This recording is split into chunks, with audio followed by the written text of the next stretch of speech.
Hey everybody, welcome back to World History with Mr. Finn. We're back at our map to show you exactly what Octavian, the last person left out of the triumvirates. Remember, there was two of them, so there were 6 people that were there. There was Pompey, Crassus, and Caesar, all of which will meet their end. And then there was Lepidus, Mark Antony, and Octavian. And we talked about last time how Octavian's the last person that is left. At that time, let's take a look at the size of the Roman Empire. Octavian is going to take over at a time where ancient Rome now covered, here's Rome here.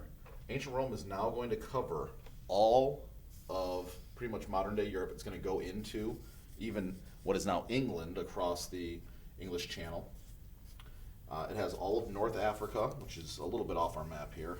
And then it comes into this area and back around. So the Roman Empire now is huge. And Octavian is the one person who's left in charge. We're going to talk a little bit about him today and explain how he becomes the first emperor of Rome. So we're making a big transition from this old Roman Republic now is going to become an empire that basically extends across this entire area. So that's what we're going to look at. Rome is still here, but we want to look at how it's going to change politically now, because this is a big shift from the old way to the new way. So first things first, let's get you back over to where you need to be. There we go. You're good to go.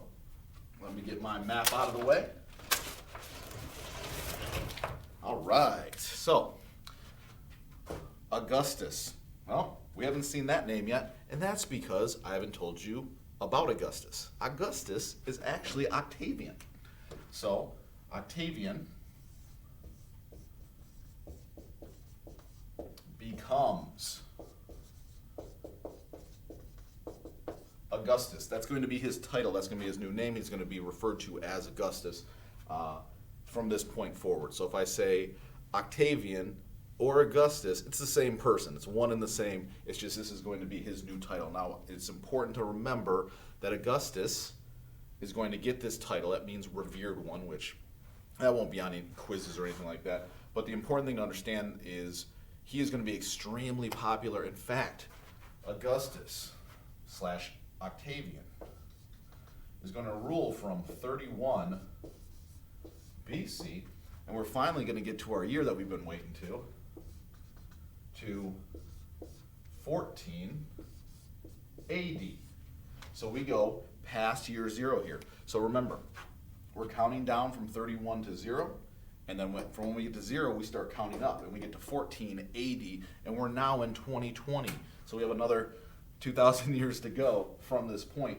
But if you put this together, this is 45 years.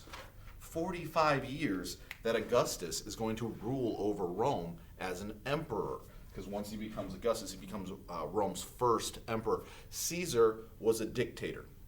Caesar took the title of dictator. Again, not in a bad way like we think about dictators today. That was just the title that they had.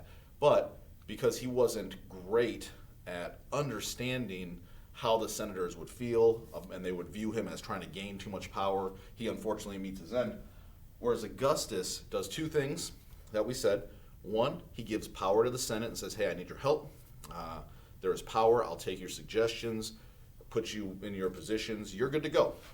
And 2, he maintains control of the army, and he has his personal guard, which for him at the time is going to be 9,000 men to protect him. So if you're asking yourself, how does this guy, out of all the people that we've looked at who have tried to maintain power or come into power in Rome, how does he make it for 45 years?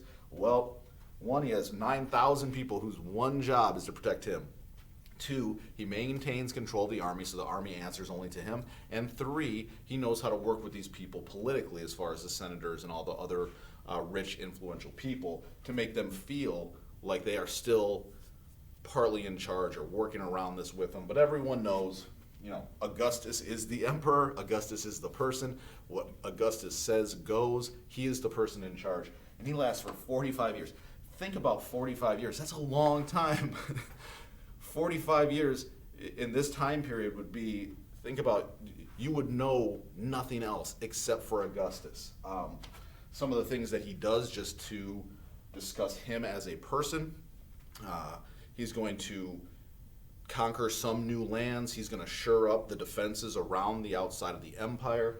This is a golden age, if you will, of the Roman Empire where things were safe. People knew what to expect. Everyone within the empire just felt, hey, we're part of this whole thing together. So there was not a lot of conflict even within the Roman Empire for the most part. We will look at something that happens around year 0 when we get to the end of the Roman Empire, but we'll get to that when we get to it. The important thing today is to understand that we are moving from, in this time period, we go from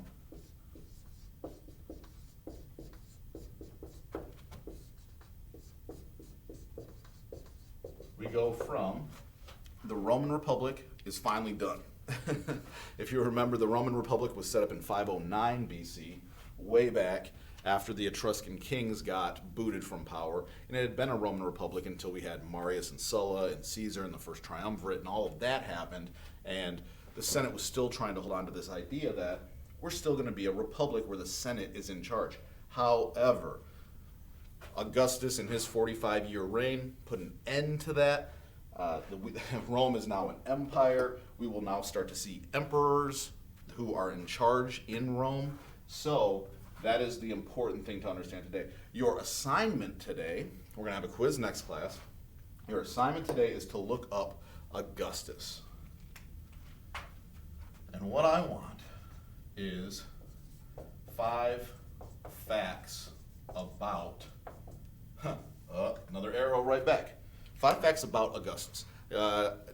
He does a lot of things over 45 years. So if I was going to go into 45 years of Augustus's history and tell you everything that he did and all these things, we'd have a long, long video, and you probably would be like, all right, I'm done. This is too much.